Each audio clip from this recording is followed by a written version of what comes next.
What if I told you the rise of the Roman Empire wasn't just about legions, swords, or politics, but about something far more powerful: money. The secret financial tricks, clever taxation, and early banking strategies of Rome allowed it to dominate the known world for centuries. Today, we're uncovering how money, not just might, built one of history's greatest empires. From massive infrastructure like roads and aqueducts to funding vast armies, Rome's leaders knew that controlling money meant controlling power. They invented financial strategies that were centuries ahead of their time. Systems of loans, interest, taxes, and wealth management that made the empire unstoppable. In this video, we'll reveal the hidden money secrets of ancient Rome, the strategies that turned a small city-state into a global superpower, and lessons that still resonate in today's world of finance. If you thought the Roman Empire was built by swords alone, think again. What if I told you that the rise of the Roman Empire wasn't just about legions, swords, or politics, but about something far more powerful: money? From the coins in the hands of everyday citizens to the hidden vaults of Rome's elite, financial strategy was the true engine that built one of history's greatest empires. Today, we're uncovering the secret money tricks that allowed Rome to dominate the known world for centuries. The story of Rome often focuses on its mighty armies, brilliant generals, and ambitious politicians. But behind the victories on the battlefield and the grandeur of the Forum, there was a silent, unstoppable force: money. Without it, no aqueduct could be built, no legion could march, and no empire could expand. Understanding Rome's financial strategies reveals how this city-state transformed into a global powerhouse. Even in its earliest days, Rome was keenly aware of the connection between money and power. Taxes were collected from conquered territories, tributes flowed from allies and colonies, and spoils from war filled the treasury. Every coin had a purpose: funding infrastructure, paying soldiers, and ensuring loyalty among Rome's political and military elite. Consider the roads, one of Rome's most enduring legacies. These weren't just feats of engineering. They were carefully financed projects, often funded by private investors who lent money to the state in exchange for interest or future tax benefits. Roads allowed armies to move quickly, trade to flourish, and taxes to be collected efficiently. Rome understood early on that investing in infrastructure was investing in power itself. But the genius of Roman finance went far beyond roads and aqueducts. Wealthy patricians and senators created early forms of loans and credit systems, essentially acting as private bankers.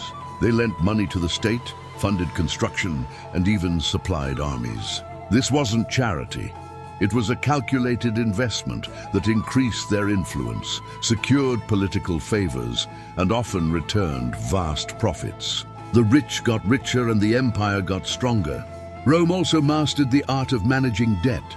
Loans were extended not only to citizens and allies, but sometimes to generals themselves, ensuring loyalty and control over military campaigns. The empire's leadership knew that by controlling who had money and who owed it, they could control entire regions without firing a single arrow. Money, in essence, became a tool of governance. Coins weren't just currency, they were propaganda. The images stamped on Roman coins sent messages of power, legitimacy, and divine favor. Citizens carried the emperor's face in their pockets, constantly reminded of who controlled the economy and, by extension, the empire. It was a subtle yet powerful way to keep society aligned with Rome's ambitions. Even ordinary Romans felt the effects of this system. Taxes, rents, and tributes structured daily life, but they also funded the amenities that made Rome attractive: public baths, temples, theaters, and grain distributions. People may have grumbled about taxation, but these funds helped keep the population productive, loyal, and entertained. Another hidden layer of financial strategy. By combining public funding, private investment, loans, and strategic taxation, Rome created a financial ecosystem that was centuries ahead of its time.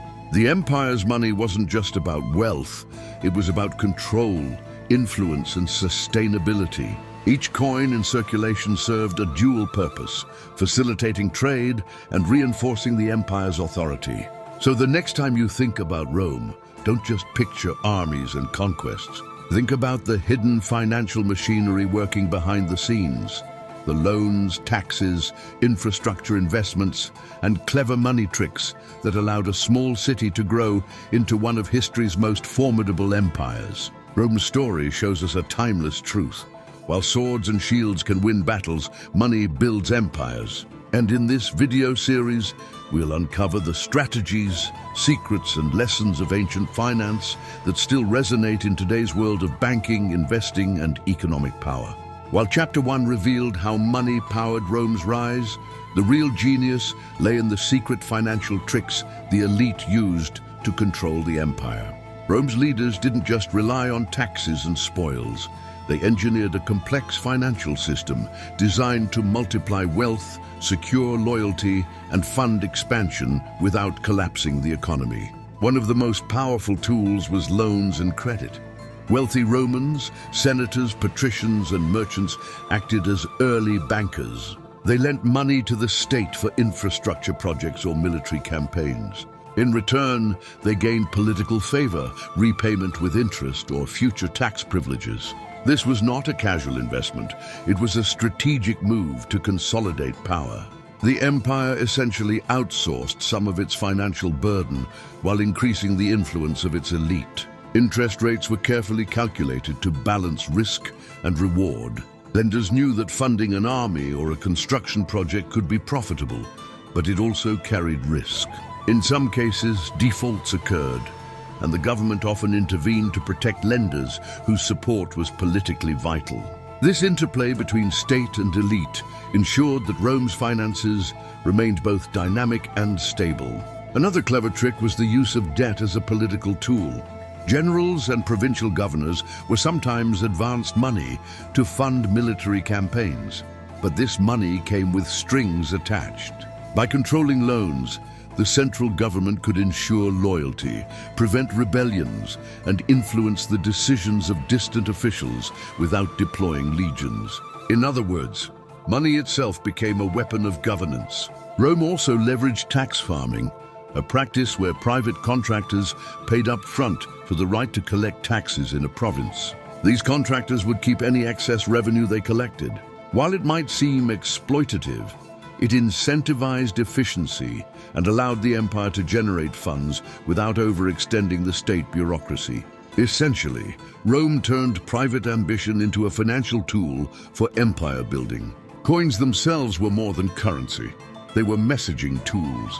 The faces of emperors, gods, or symbols of victory stamped onto coins reinforced the legitimacy and authority of those controlling the empire's finances. Citizens holding these coins were constantly reminded of who held economic power, creating a subtle yet pervasive psychological control mechanism.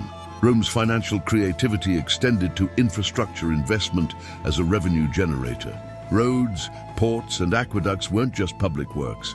They were strategic assets that increased trade efficiency, allowing merchants and the state to collect tolls and taxes more effectively. By turning public projects into revenue-generating tools, Rome created a self-reinforcing financial cycle that funded both growth and defense. Even ordinary citizens unknowingly participated in these tricks. Loans, public taxes, and tributes structured everyday life, but they also funneled wealth into projects that expanded Rome's influence, from grain distribution to the construction of arenas. Every financial transaction, no matter how small, contributed to the empire's overarching strategy.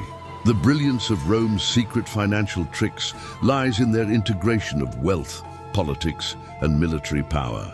Unlike modern economies, where these areas can be siloed, Rome's elite understood that money could serve multiple purposes simultaneously: fund armies, build infrastructure, control officials, and maintain public order. By the time the empire reached its peak, these techniques had transformed Rome into a well-oiled economic machine. Every coin, every loan, and every investment reinforced the power structure.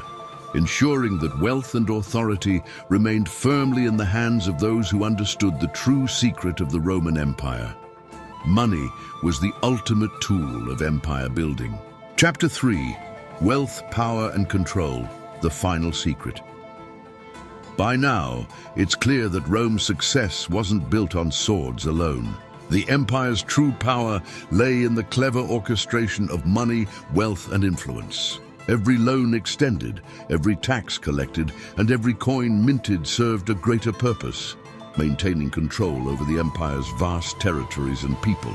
Rome's leaders understood that wealth was more than riches. It was a tool of governance. Senators, generals, and provincial governors were carefully tied to the state through loans, gifts, and financial obligations. By controlling who had access to money, the empire controlled decisions, loyalties, and even the outcomes of wars. Money became the invisible hand that held the empire together, shaping politics and society alike. Public spending was another crucial element.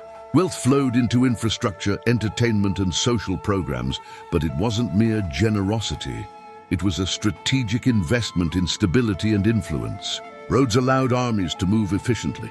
Aqueducts supported cities, making them productive hubs. Grain distributions and public spectacles kept citizens loyal and distracted from the heavy taxes they paid. Rome's rulers understood that money could inspire loyalty just as effectively as force. Even military power relied on finance. Soldiers were paid with coins, land, and bonuses, ensuring they remained loyal to Rome and its generals. Funding campaigns through private and public channels allowed the empire to project power across continents without bankrupting the state. In many ways, Rome's armies were fueled as much by accounting as by ambition. Coins themselves told stories. From emperor portraits to symbols of conquest, each coin reinforced the authority and legitimacy of Rome's rulers. Citizens literally carried reminders of who controlled their world, a subtle psychological form of financial domination that complemented taxation, loans, and public spending. Ultimately, Rome's financial strategies created a self-reinforcing cycle. Wealth enabled power, power enabled control, and control generated even more wealth. This intricate system allowed the Roman Empire to endure for centuries, influencing civilizations long after its fall. As we reach the end of this chapter, the lesson is clear. Money was the backbone of the Roman Empire.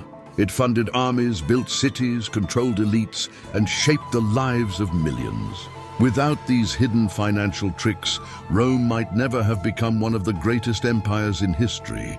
The rise of the Roman Empire teaches us a timeless lesson.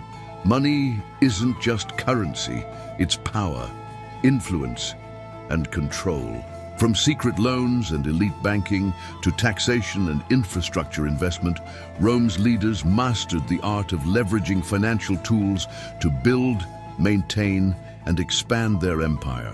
What stands out most is how every aspect of society was interconnected through money. Soldiers, citizens, senators, and generals all participated in a carefully orchestrated financial ecosystem. Wealth funded loyalty, infrastructure enabled growth, and coins carried subtle messages of authority. The empire wasn't just built on conquest, it was built on strategy, foresight, and economic ingenuity. For us today, the story of Rome has powerful lessons. Modern economies, investing, and even personal finance are shaped by similar principles: controlling resources, understanding leverage, and using money strategically. Rome shows that financial knowledge is not only practical, it's transformative. If you found this journey into the hidden money tricks of Rome fascinating, there's so much more to uncover. We'll continue exploring the secret financial strategies, hidden histories, and economic lessons that shaped civilizations across the ages. Subscribe to Financial History Uncovered and hit the notification bell to dive deeper into history's greatest financial mysteries. Don't miss our next video, where we reveal how debt and banking scandals almost toppled the Roman Empire and why history keeps repeating itself.